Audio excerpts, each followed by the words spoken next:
All right, we're live. All right, it's week 13. We're going to start on the final project for Linux class. I appreciate everybody who's watched and participated and sent me emails. I appreciate everything.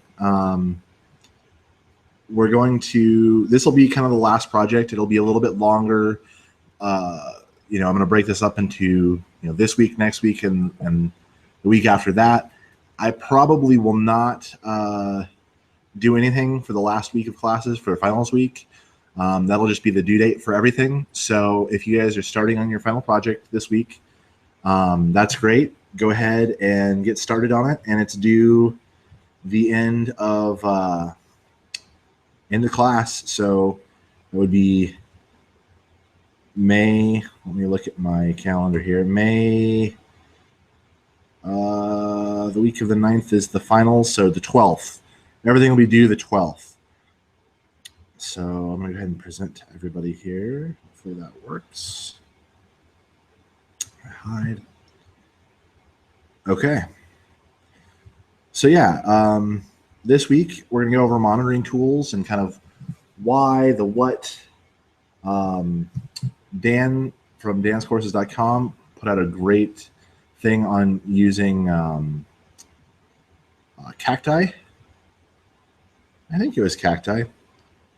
This is Bind. Bind is a he talks about system logs, file scripts. He also had one about setting up Cacti. I forget which week that was. That was the next week, I think. It doesn't look like it, but that's okay. We're probably not going to go over using Cacti because Cacti is honestly a project that's on its last legs. It's likely going to become stale and die. System log files, we'll go over that today. I probably will go a little bit over scripts because it very much ties in with monitoring your system, especially if you have like a custom service or a custom thing that you want to monitor. Scripts are awesome for that. Text stream processing, might go over that. I'll touch on it at least. We've done a little bit here and there. Very, very basic stuff. I've gotten some comments on my videos about some more advanced commands to use. So thank you, whoever's commenting and putting that out there. I appreciate it. I'm trying to keep this a little bit more basic, but the last 3 weeks here, I'm going to dive in a little bit deeper, a little bit more in depth. So text stream processing is probably one of those things we'll do incidentally to our monitoring setup. The first thing I want to talk about when I talk about monitoring is, what there is to monitor. Everyone's probably seen the system monitor, like on Windows. It's you have like Process Explorer, stuff like that. You want to see things that are running, how much CPU you're using, how many, what resources of your computer are being used. You can see I'm only using 3.3 gigs of all the 16 gigs I have. I don't have swap on this system. This is what my network looks like. This is really cool, but it's only for real-time stuff and it doesn't save anywhere. So if I'm running a workload on a system, like for example, say I'm running a web server, I want to know when my peak times are and when my peak times aren't. It's quite possible that 10 o'clock on a Wednesday or 10 a.m. on a Wednesday is my highest peak time for network usage. And it could be that someone's scraping my entire website. Or, if I'm running a large website, I could determine, how to allocate resources to best handle load. CPU as well. Like at work, I do this all the time where a system is bottlenecked by CPU. I can go and look at that and be able to tell over time what it's doing. And it might not be doing it at the time I actually look at the system and make the fix. But with monitoring, I can go back in time and look and see what it did, not just right now, but in the past as well. And the same thing here, I have file system usage. I also have this set up at work where I have a system that, I can go and look, and every 10 minutes it pulls the hard drive of several servers to see how much space is left.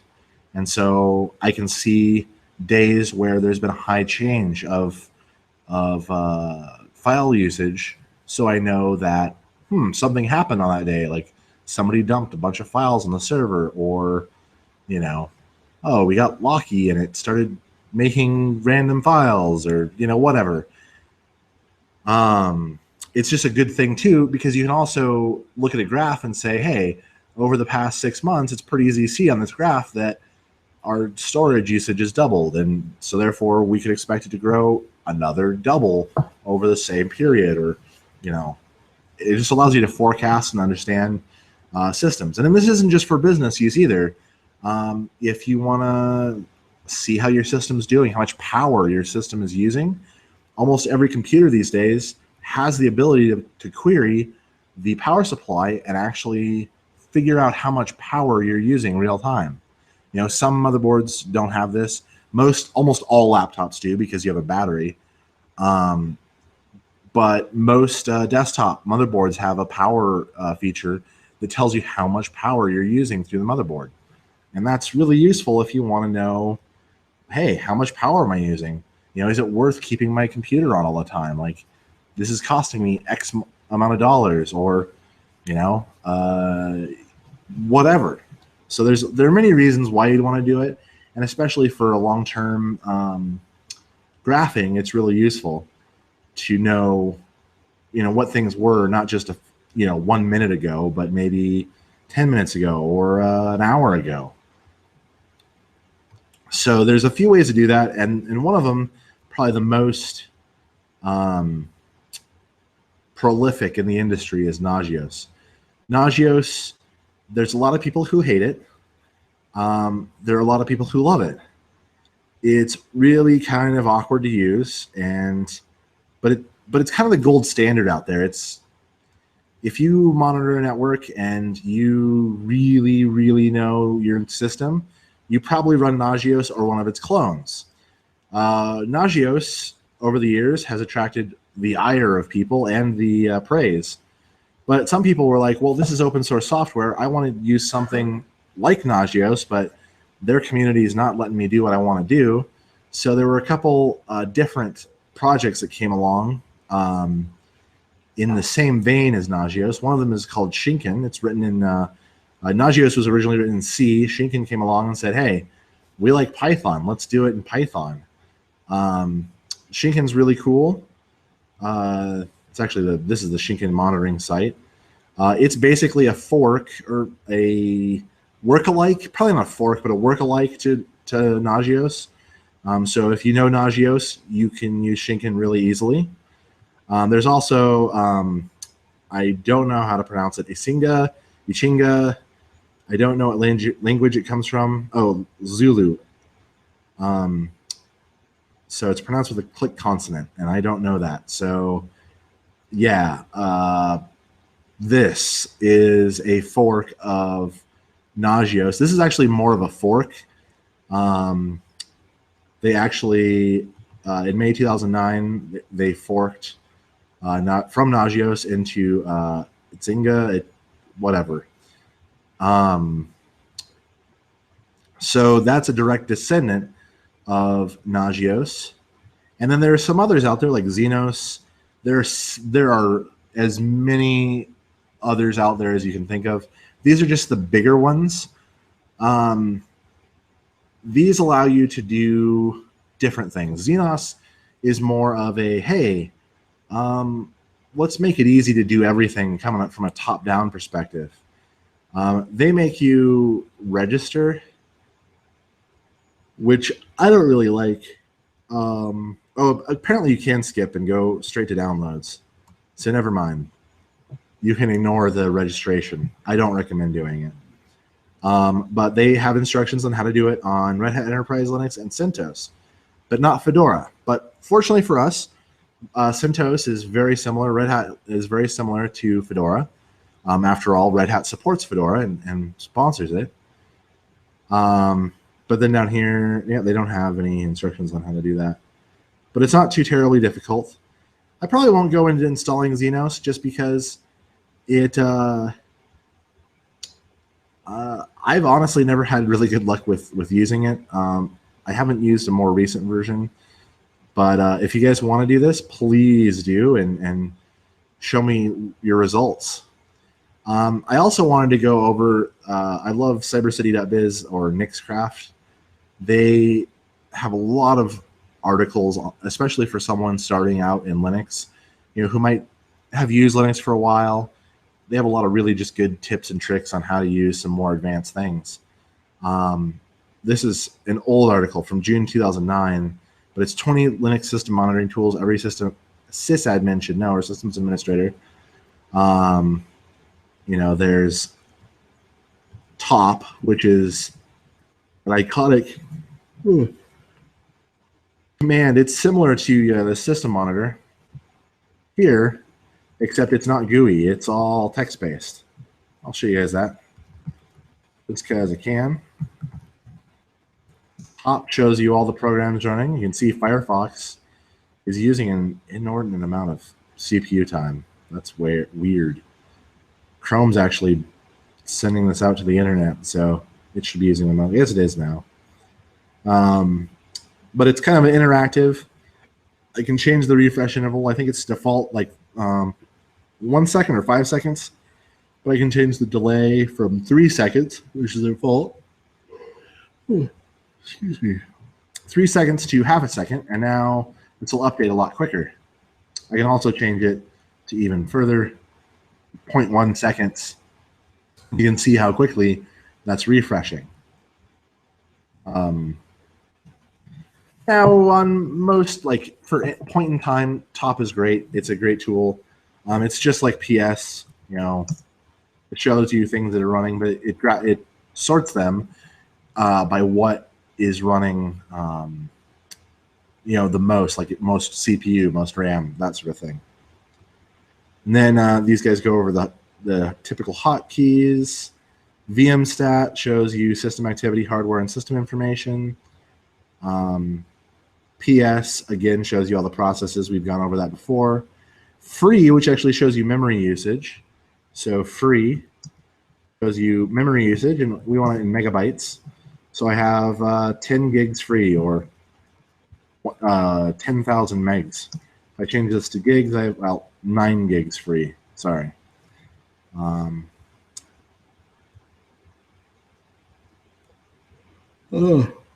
Sorry. Then there's NetStat and SS for network statistics, IPTraf for real-time network statistics, kind of like Top. But then they have, GNOME System Monitor, which is what we were using in the GUI. And then also these other things. So monitoring can mean a lot of different things to a lot of different people. This is more like that point in time, whereas Nagios is more the, how was my system running 6 months ago? Had to turn the light back on there. This room, if you don't move around, the light turns off after a while. So Nagios is where I'm going to start. I may actually go into either Shinken or Itzinga, whatever. Their website was down earlier. I just wanted to go to it to show you guys that, but it was down. Looks like it's still down. And most of these things we can get by doing like a DNF search. Nagios. Now there are tons, and if you're doing any sort of Nagios setup, like if it's Shinken or if it's Itzinga, Nagios plugins work with both or with all three. They're really useful like that because you can use the same system for checking all sorts of different things. So let's. I want to get all of the Nagios plugins, and I might as well just install Nagios too. So I'm going to do DNF install Nagios and Nagios plugin, and I'm just going to do star. So if anything that starts with Nagios plugin will download. Only about 11 megs. That's neat.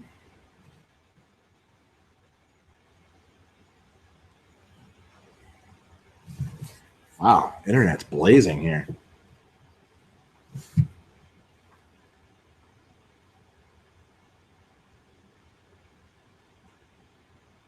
It actually took longer to install this stuff than to download it. That's awesome.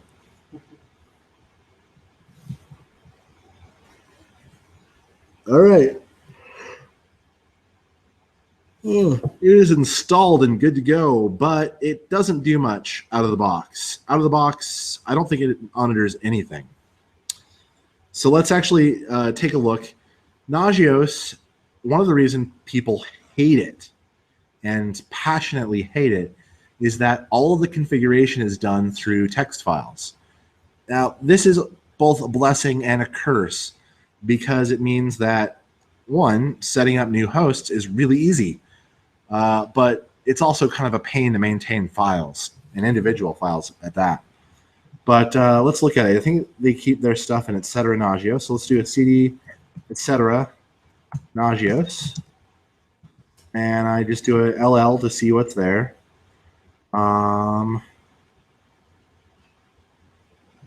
Let's look at our Nagios configuration. Just starting off, looks like they've got a fairly good set of instructions. Read the documentation for more information on this configuration file. I provided some comments here, but things may not be so clear without further explanation. That is another thing that's wrong with Nagios. It is incredibly confusing to configure. Some of these things are fairly obvious: log file, object configuration files. That makes sense. You know, definitions for monitoring the local Linux host. Oh, cool. It is set up to monitor our local system right now. Cool. That's nice. And, you know, definitions for monitoring a Windows machine. Okay, it's commented out, but it's good to know. Anything that starts with this pound or hash sign is comment. So that means that it's just going to be ignored. And actually, this is a good example of, this has got a lot of configuration and like explanation. Ooh, this is not good. Warning, do not overwrite modules that are being used in Nagios, or not. Nagios will crash in a fiery display of Segfault glory. I love these sort of things. Anyway, so I want to see this with just the configuration options. I can do a cat Nagios, and it does basically the same thing as we just saw without the nice pretty colors. So let's do a grep pipe it to grep-v. So that's an inverse. Grep-v, instead of saying search for something, this is search for everything but. And I'm going to say pound sign, since we know that's a comment. I'm going to search for everything, every line that doesn't have a pound sign. And that shows us all of the lines that don't have a pound sign. Now that gives us a config, but it's kind of messy because there's a bunch of white space in here. I now run that through Unique. It should detect all those duplicate white spaces and get rid of them. So Unique takes an input of a list and deletes or removes, not delete, but it removes any duplicate line. So since most configuration files don't have the same line over again, except for the lines here that are just blank, blank lines will be duplicate, I can run that through Unique to get rid of all the duplicate lines. So now it's a lot more readable. I'm actually going to cat this out, or redirect it out to a new file called nagios.clean.cfg. So now we're going to do a vim of nagios.clean.cfg. And you can see it's a lot cleaner. There's no comments at all. It's only about 200 lines long. And the previous Nagios config,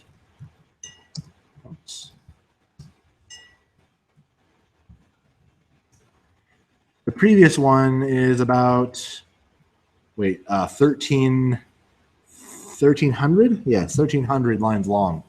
So 1,300 lines long right there. And we reduced that to 200. So it's a big configuration file.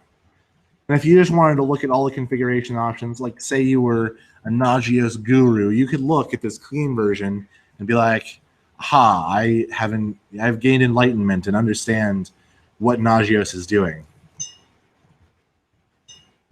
Oops, vim nagios.clean config. So that's a lot of options, honestly. Like that's still, you could probably duplicate. I could get rid of a lot of those duplicates as well. I could probably do a sort, like cat nagios clean, and I could sort that, and it shows now.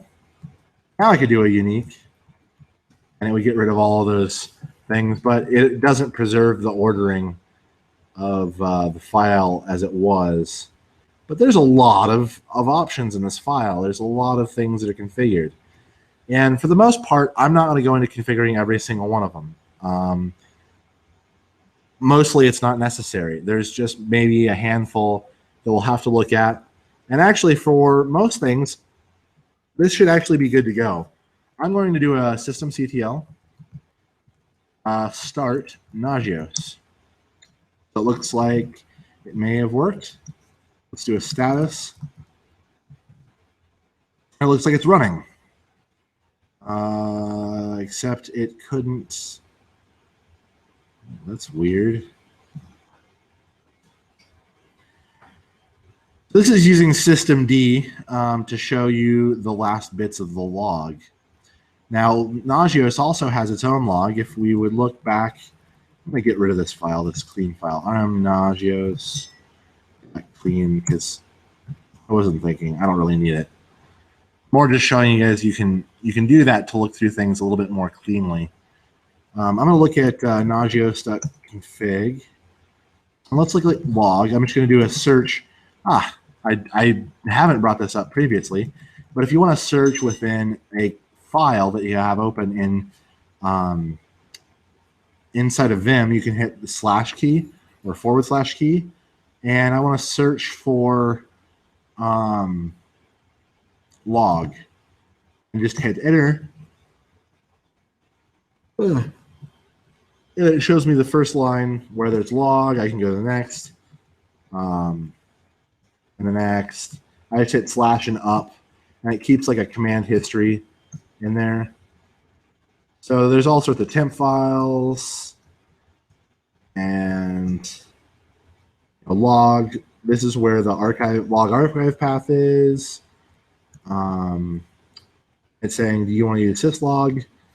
So let's actually look to see if Nagios has its own configuration files inside the logging directory. So I'm going to do a L of a var log Nagios. It looks like it's got some stuff there. I'm going to do a cat then, or a tail, to only see the last few lines of var log Nagios, nagios.log, and there it's got an error. Bailing out due to errors encountered while attempting to daemonize or to turn itself into a service. So it's failed to obtain lock on file. Git enforcing. Let's try this system ctl status Nagios. It says it's running, but I don't believe it.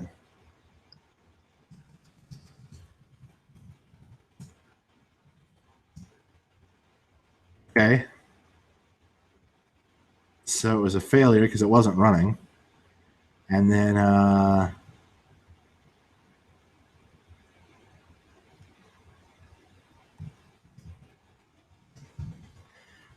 it's saying it can't access this file. So I'm gonna run an ll-Z. This shows me SE Linux permissions on that directory. I just want Nagios. Make dir var run Nagios.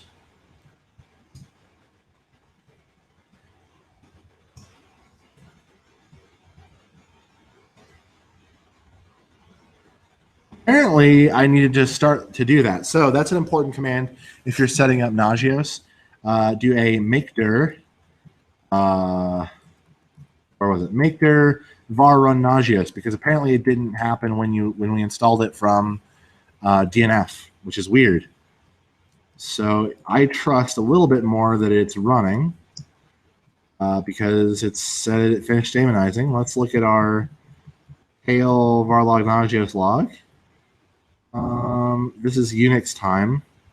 One weird thing, if you ever see a log like this, where it has just a series of numbers, this is actually called Unix time. It's the number of seconds since January 1st, 1970. If we put this into our favorite search engine and say Unix time in normal time, well, okay. I'll just say that time in UnixTimestamp.com. The current time is 146.12.88.431, which is the number of seconds since January 1st, 1970. Of course, that's UTC time, or Universal Time Coordinated, also known as GMT, or Greenwich Mean Time. I don't think it's 100% accurate to say that GMT and UTC are the same thing, but for everybody, like, it's the same thing. Also known as Zulu time.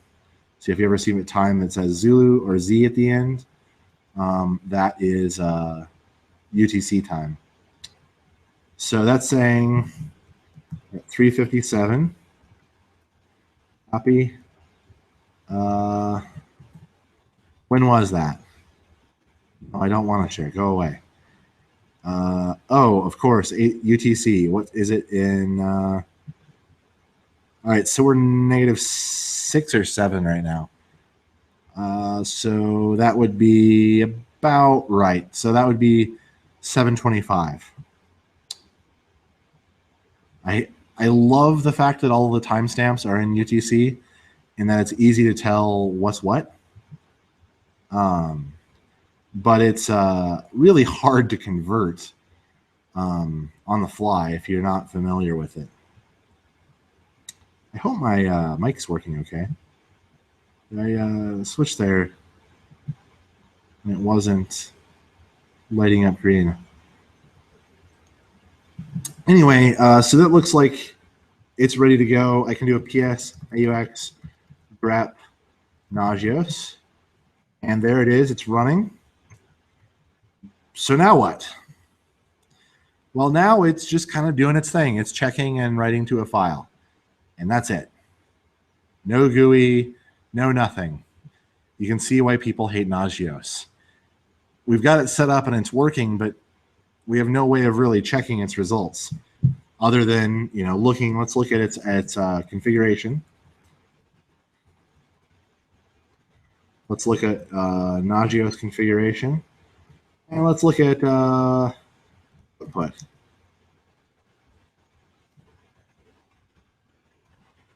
It can also be configured to, so if we have this configured, we can actually say, like, hey, if you have your system is running your website, you want to be notified if your web server goes down for some reason, you can actually put in your email address here and your pager address. Who wears a pager these days? Cell phone email address, and it can text you. I actually had this set up for many years, and it worked great. We weren't using Nagios, but Shinken, and it worked great.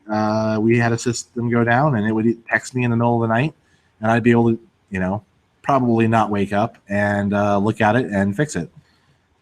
Usually I was already up and getting texts and fixing things. So it's very good if you're in a system where you can be proactive. Hey, the server's down, let me go fix it, before people are calling you up and going, hey, the server is down, I can't get to it. It's always better to know what's happening before you have people call and complain that things are not working. But by default, I mean, that's about all Nagios does. It goes and it looks at hosts to see if they're up or down. It writes it to a file, and then if it's down, it sends you an email or a, it does something as a result of a system being down. I also had this set up where it would go and try to look for services that weren't running and automatically try to restart them. I wrote a little script for starting services. And so if a service went down, it would try to connect to that machine, start the service, and then if that failed, then it would send me an email. So it was kind of like an automated, have you tried turning it off and on again fixer. So it would try to restart the service if it could. And that's what a lot of these orphan host check options, you can set different commands. Honestly, my biggest critique of Nagios is just how complicated it is to set up and the fact that there's no GUI at all. It's just a bunch of text files and a daemon running and, good luck. I'm actually going to now go and I'm going to stop Nagios. System stop Nagios. Systemctl stop Nagios. Now let's do a DNF search for Shinken. Now Shinken breaks apart what Nagios does into several different parts. There's the broker, the poller, the arbiter, the receiver, the scheduler, and the reactioner. They're French, the guys who wrote this, and I'm not dissing them at all for being French, but because of the language difference, reactioner isn't really something you'd use in English that often, but you get the idea of what it does from what it says it is. If I were to write it, it would probably say something else. But there's the broker that handles all of the different transactions between everything. The poller that actually goes and polls systems to see if they're online. It also does a few other things, but it mostly just checks to see if systems are online or your local system is online or services on your local host are online or other hosts. You have your arbiter. I honestly don't remember what the arbiter does. I think it more just kind of does some more behind the scenes work between all of the services. There's the receiver, which actually receives polling information. Also, if you have like SNMP traps set up, it'll receive those and be able to do things with those. And in Nagios, this is all just kind of one giant blob, and it does all this at once. Whereas Shinken, it's a little bit more broken up into different responsibilities. The scheduler, which handles scheduling out polling. So the polling is just to see, it's just like a poll, just to see, a poll is asking people what they think on subjects. A computer poll is the system asking computers if they're on or off, or what temperature they are, or how much power they're using. And then a reactioner, what it does is it goes and say a service is down, say the poll says, hey, you need to do something, reactioner. The reactioner goes and says, I'm going to trigger an event. And that event could be an email. That event could be, hey, send off an email to somebody. It could be send a text to somebody. It could be, brew a pot of coffee, because there are internet-enabled coffee pots. One of my favorite joke RFCs is the, I can't remember the RFC name, but it's the RFC for coffee.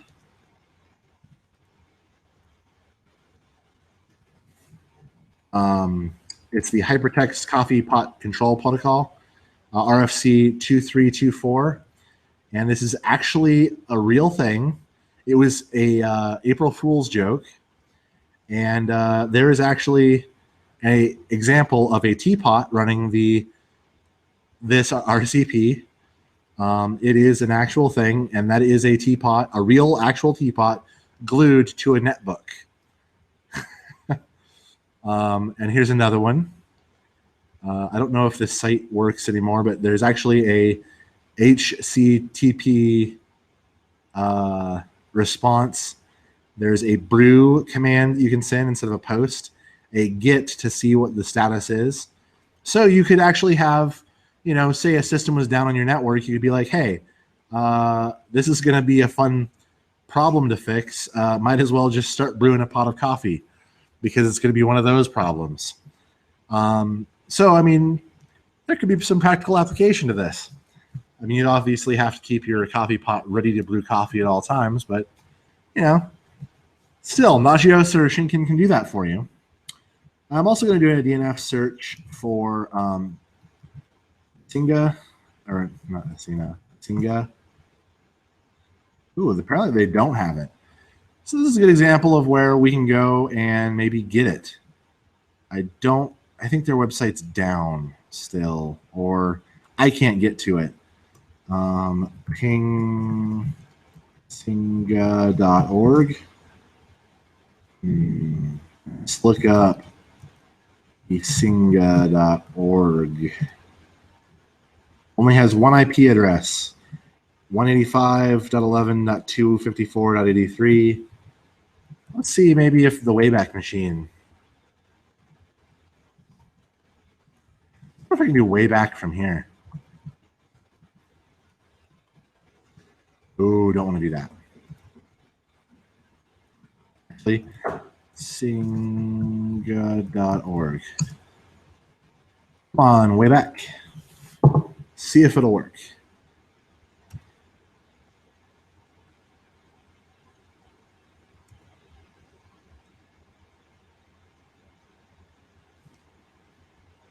I love the Wayback Machine, the Internet Archive. It's awesome. I don't know why I can't get there from this network. I wonder if it's this network or if their site's having problems. I'm checking from my phone really quick.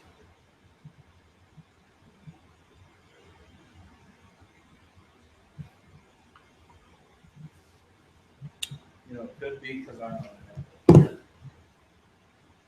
No, it looks like it's a... Anyway, this is from the Wayback Machine, so at least we can see what their site looks like. I actually really want to download it. I wonder... They also have a web interface that you can download and use. Now, Shinken also has a web interface built in. It's actually kind of nice. It's nice to have it built into the operating system. Yeah, sweet.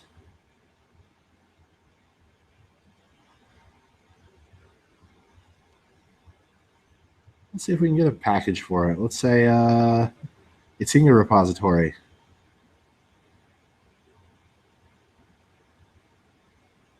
Let's go to release. I love how I'm getting all of this from the Wayback Machine. Let's see if at least their packages site is available. Because if I install this on my system, it probably won't be very helpful because if I can't connect to Asinga.org, or I don't know how you pronounce it. I'm just going to keep calling it Asinga. If I can't connect to it, I can't install it. So that's disappointing. Well, let's do Shinken. I've done it before, so hopefully it'll be easy. DNF install Shinken. For those of you who are fans of Japanese culture, you may know what a Shinken is. It's actually a sword.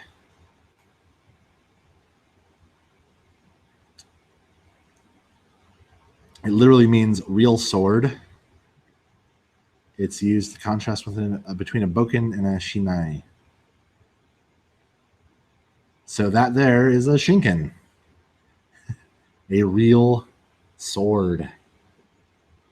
And of course, there are different types of swords like katanas, such. But the reason they call it that is because they cut up the different services. So we have Shinken. Wait, that was it? Oh, I need to install everything. DNF install Shinken star. Yes. All of that. And so very similar to Shinken, or to Nagios, Shinken has its configuration and etc. Shinken.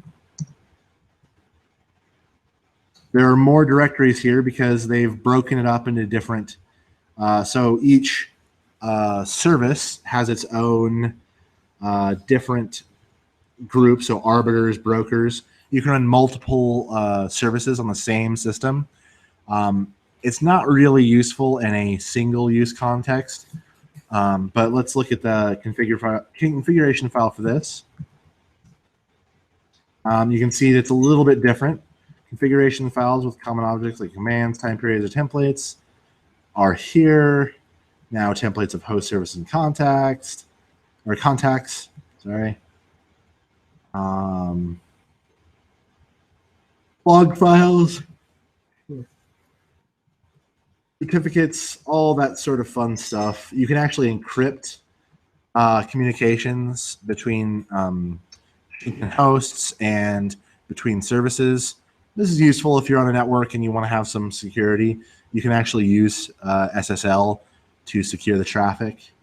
That's kind of nice, especially if you're sending across the internet or a unknown connection. It can be handy. I don't really need to edit this or want to edit it right now. I want to edit host though. Localhost. Looks like it's all there. So that's good. I do want to see if the website is web interface is set up. I'm actually just going to do a grep for web and everything here, or just this recursively. Look at that, Broker Master Web UI. So the broker handles web UI. So let me look at that. I'll do Vim, etc. Shinken brokers, Broker Master. And here you can define different modules. In this case, it's nothing set up. Or if I can just put this here, modules, and I think it's just web UI. And yeah, that'll be it. So I'll do a system CTL start Shinken. Oh.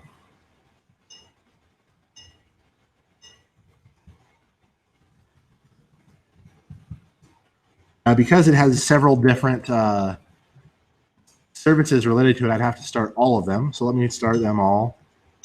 Arbiter, we'll start first. Well, that's fun. Let's start the broker. Okay, that worked. Let's do Polar. Now let's do receiver.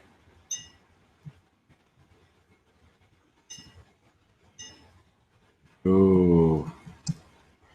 Now let's do scheduler. Now let's see again if we can start the arbiter. Oh. So system CTL status Shinken arbiter. Configuration is incorrect. Well, why is that?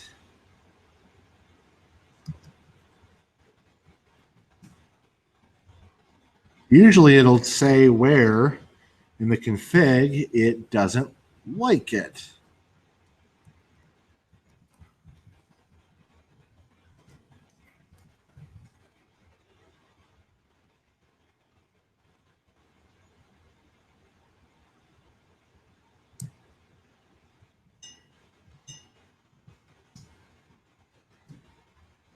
I'm just going to run it manually here, etc.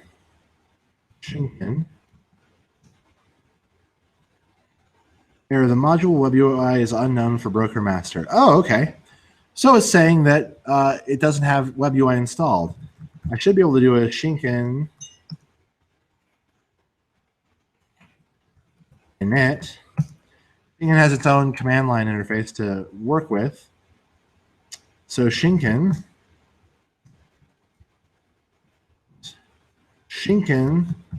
install web UI.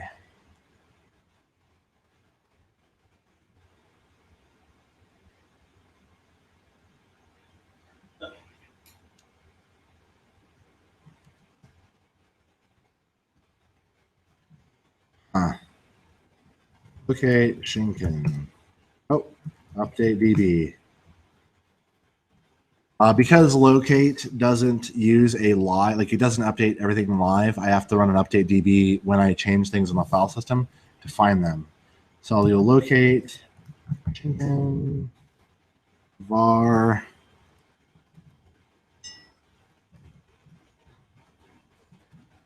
Looks like var lib Shinken. So actually, no. It's saying it can't install Shinken. I can't install the web UI because the configuration file is pointing to the wrong directory. Now, this is probably just a default configuration, so it's saying varlib Shinken doc is missing. ll varlib Shinken. I wonder if I can just make that directory, maker varlib Shinken doc. Now let's do a Shinken install web UI.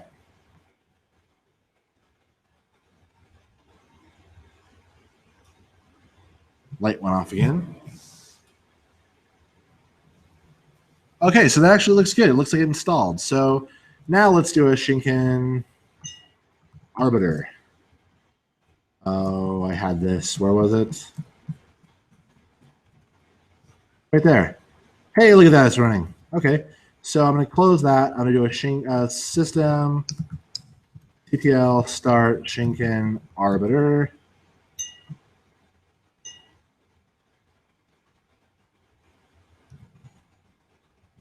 And might as well do the same thing for, it's a broker, right?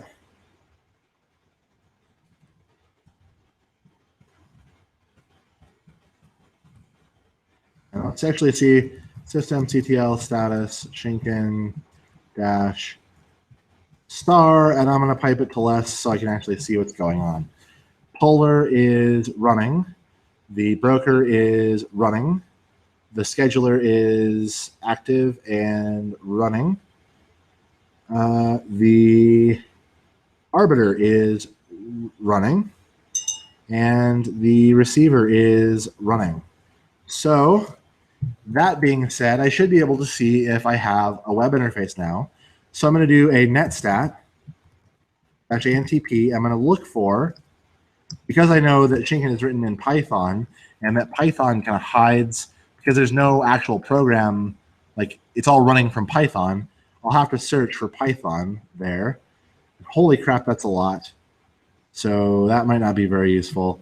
Let's just grep for Shinken. Nothing. Now let's instead of grepping for Shinken, let's do a ps aux grep Shinken. Okay, so there are things running here. It's running as Nagios. We know the broker is actually running the web interface, right? So it's one of these processes, 191.76 or 78 or 18.890 or 18.891. So let's look at netstat. I'm actually going to grep for 777 because our 7767, I believe that's the default port where the web UI lives. It is running. The reason I know that is because I've set it up before, but I can also look at them, etc., Shinken modules, web UI config, and we can see that the default port right here is 7767. So I'm going to go close this, and I'm actually going to go to my local host 7767, and it's asking me for a username and password.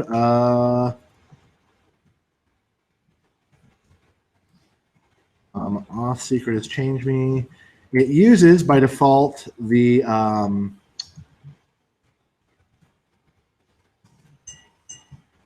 configuration from Shinken itself, and there are people described in Shinken, probably as contacts. So Vim, etc., Shinken contacts, Nagios admin, and the username is Nagios admin, and his password is Nagios admin. I'm going to copy that, Nagios admin, and Nagios admin, and I'm going to log in. Or maybe not.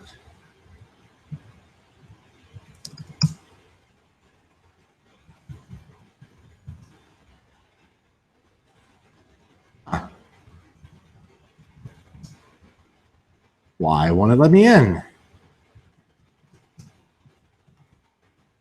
Well, I'd say let's configure it a little more. So I'm going to go back to that web UI configuration. So Vim, etc., Shinken modules, web UI config. And I'm going to add some modules to this. Although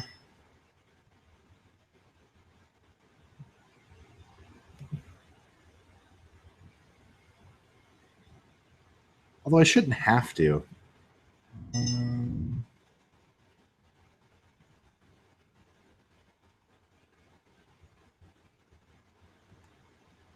And I'm actually going to look up configuration options because honestly, I have had a rough time occasionally with this. So it's easier just to consult the documentation once and get it right the first time than to not get it right. Shinken Web UI.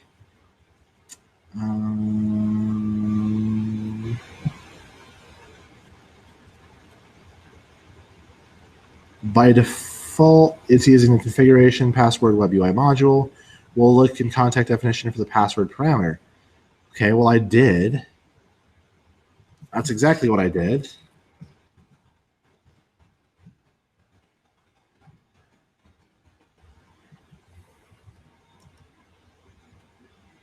Huh.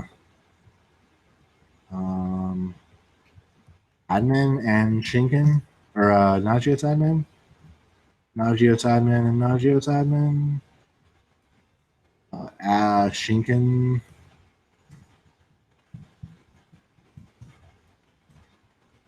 Find contact.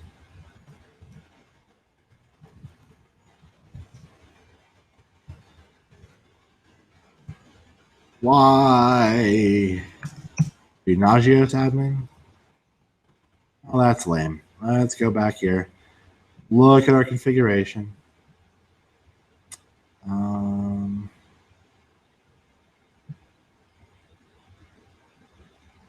really don't want authentication right now.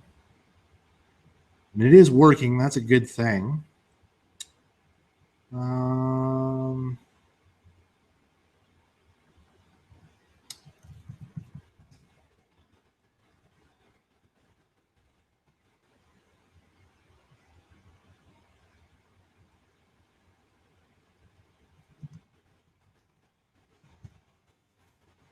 All right. Contacts. Well, let me just say contact name because it probably just needs to be set. I'm going to actually, well, no, it has a contact name, Nagios admin. Huh. That's a lot of fun.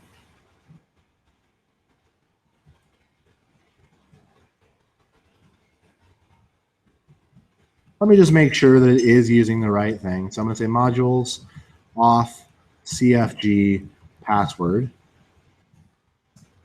I'm going to do a system, CTL, restart, Shinken, broker.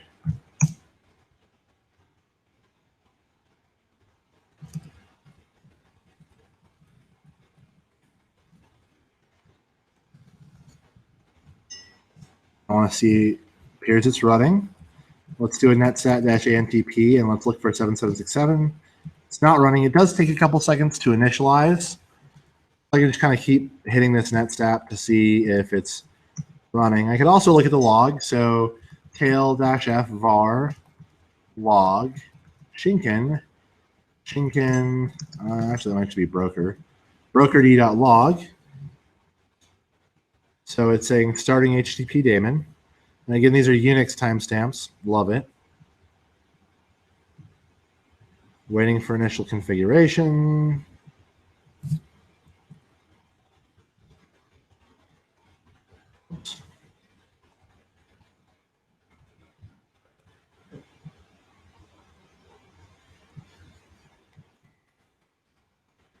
It says it can't connect to the Reactioner, but that's okay. I just want to see if this web interface works. All right, it works again. Nagios admin. Copy that because that's also the password. Still hates me.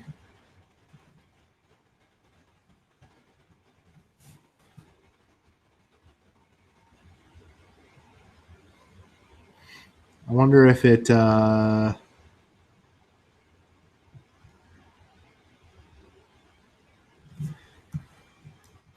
actually wondering if I need to install another plugin for that. Shinken help. I think Shinken-L.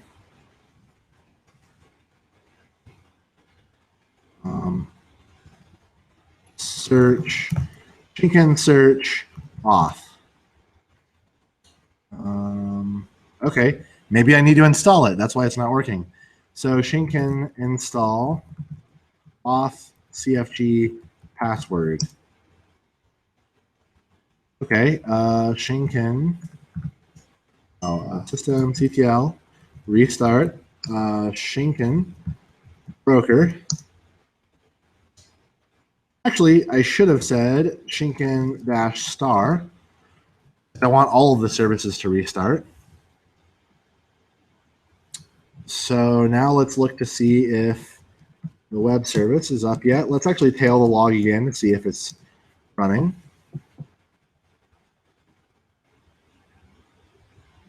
Apparently that did not work. I correctly loaded auth config password. Maybe it likes me now. I don't know. Hey, it worked.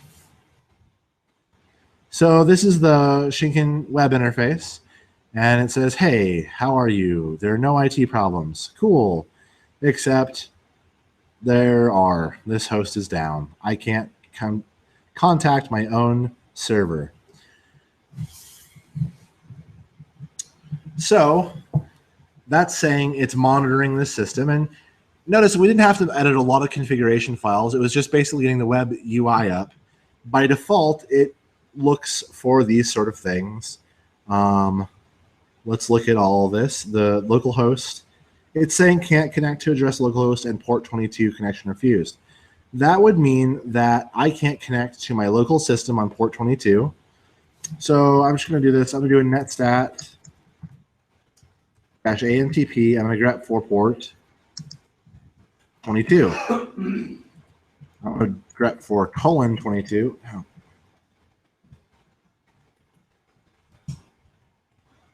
So I'm going to do a system CTL.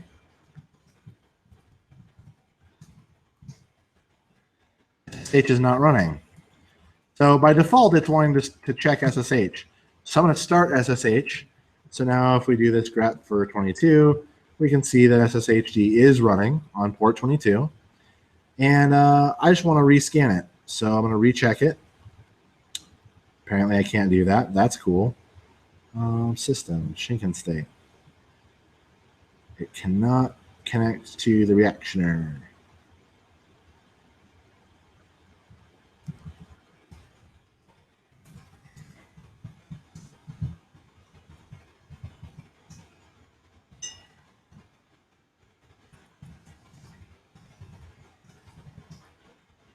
It says it's running, but I don't know what's going on. Let's look at the log. So tail follow var log Shinken Reactioner. It's saying fully daemonized.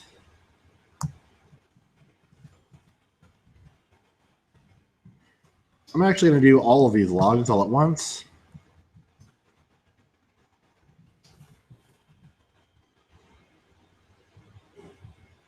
Just to see what it's doing.